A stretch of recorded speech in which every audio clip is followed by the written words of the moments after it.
আমার প্রথম রিমান্ড ছিল 9 দিন। রিমান্ডে আমাকে, এটা বলতে গেলে অনেক কথা আছে, রিমান্ডে আমাকে নিয়ে যাওয়ার পর বসের অফিসে আমাকে ডাকাইছে একদিন। এখানে র্যাবের একজন ম্যানেজার গেছে, আরো আরো অফিসাররা গেছে। র্যাবের ম্যানেজার চেহারা দেখতে একটু লাগে ছাকমার মতো, কিন্তু সে বেশি রাগী। সে নিজেই বলছে, তারা তো প্রথম আসামি বলতো আমাকে, 2 দিন পর্যন্ত আসামি বলছে। এরপর আলহামদুলিল্লাহ হুজুর হুজুর বলা আরম্ভ করেছে। আমি আপনাকে স্টেজে টার্গেট করেছিলাম, অর্ডার ছিল ওইখানে আপনাকে গুলি করা, 2 মিনিটের ভিতরে আপনি সরে গেছেন। এখন কিন্তু স্যার চাই নেই, এখন আমি ডিএবি অফিসে আপনাকে রাখবো না, এখান থেকে আমাদের র্যাবের অফিসে নিয়ে যাও। বসের কাছে আমি অনুমতি চাই, উনি যেন আমাকে অনুমতি দেন আপনাকে র্যাবের অফিসে নিয়ে যাওয়ার জন্য। হবে কি, ওইখানে আপনার প্রথম ব্যায়াম হবে, পা উপরের দিকে কল্যাণ নিচের দিকে ঘুরাবো, এরপর আপনার দোনোটা পা লুলা করে দেবো। এটা আমাদের উপরের নির্দেশ। বস বলতেছে, বস যিনি প্রধান, একটু থামো, নির্দেশ, উপরের নির্দেশ একটু ব্যতিক্রম। তুমি যেটা বলতেছ, র্যাবকে বলতেছে উপরের নির্দেশ একটু ব্যতিক্রম।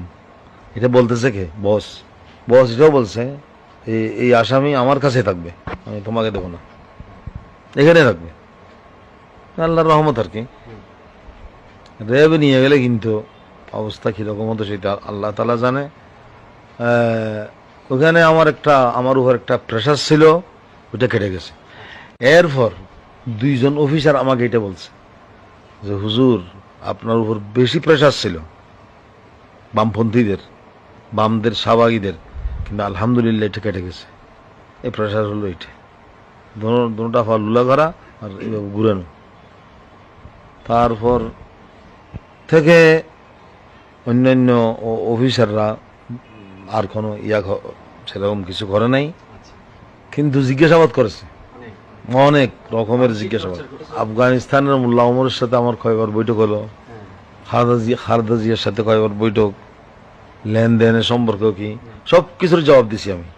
তারপর তারা বলতেছে খালেদা জিয়া কিরকম, আপনি এক কাজ করেন, আপনার রিমান্ড শেষ আজকের জন্য, একটু এখান থেকে উঠার পূর্বে খালেদা জিয়াকে একটু গালি দেন, একটা শব্দ গালি দেন, তারপর চলে যান। আমি মুখটা বন্ধ করে সেখান থেকে চলে আসছি। কেন গালি দেব? গালি দেওয়ার কোনো অর্থ আছে? মুখ বন্ধ করে সরিয়ে আসছি, মুখটা বন্ধ করে সরিয়ে আসছি। রিমান্ডে 9 দিন, এরপর 22 দিন দিল রিমান্ড, জানছেন। 9 দিন রিমান্ড শেষ হওয়ার পর কোর্টে নিয়ে গেছে। কোর্টে তো আমার পক্ষে অনেক স্লোগান, আমার পক্ষে অনেক, এটা জানছেন। এরপর কোর্টে 9 দিন রিমান্ডের পর 22 দিন রিমান্ড দিছে। তখন কিন্তু আমার শরীরের অবস্থা খুব খারাপ। 22 দিনকে আবার কাটাইয়া 4 দিন করে, আল্লাহর রহমতে 9 আর 4 13 দিন রিমান্ড। ওখানে রিমান্ডে আমাকে কিছু চিকিৎসা করেছে, ইঞ্জেকশন দিছে, কিন্তু এখন আমার কিছু বুঝতে পারতেছি না, এটা কি ভালো হওয়ার জন্য না খারাপ হওয়ার জন্য, এটাও বুঝা কঠিন আমার জন্য। আর বাতের ওষুধ দিছে বেশি, যে বাতের ওষুধের কারণে কিডনিতে একটু সমস্যা হয়ে গেছে আমার যিনি রিমান্ডের আইইউ ছিল, ওনাকে আল্লাহ তাআলা জাযা খায়ের দান করুক। ওনার চেষ্টায়, আরো উপরের চেষ্টায়, অর্ডারে ওই 22 দিনকে 4 দিন করে আমাকে কেন্দ্রীয় ফাটা দিছে। সেখানে ছিলাম একদিন 1 রাত। ওইখানে হাড়দারির আমাদের একজন দায়িত্বশীল আছে, জাহেদ বলেছেন আপনি এখানে কেন্দ্রীয় কারাগারে কষ্ট পাবেন, আপনাকে আমি পাঠিয়ে দেব গাজীপুর, কাশিমপুর পাঠিয়ে দেব। ওইখানে জেল হাসপাতাল আছে, ওখানে আমাকে নিয়ে গেছে ওদের গাড়িতে। জেল হাসপাতালে ভর্তি করার পর একটু ভালো লাগছে, অনেক লোকজন আছে ওইখানে, দেখা করছে আমার পরিচিত, একটু চিকিৎসা আরম্ভ হয়ে গেছে। প্রাথমিক ডাক্তাররা খুব আন্তরিকতার সহিত চিকিৎসা করতেছে। হঠাৎ করে আমাকে বলা হলো, আমার সম্পর্কে বলা হলো, এই রুগী এই হাসপাতালের উপযুক্ত নয়।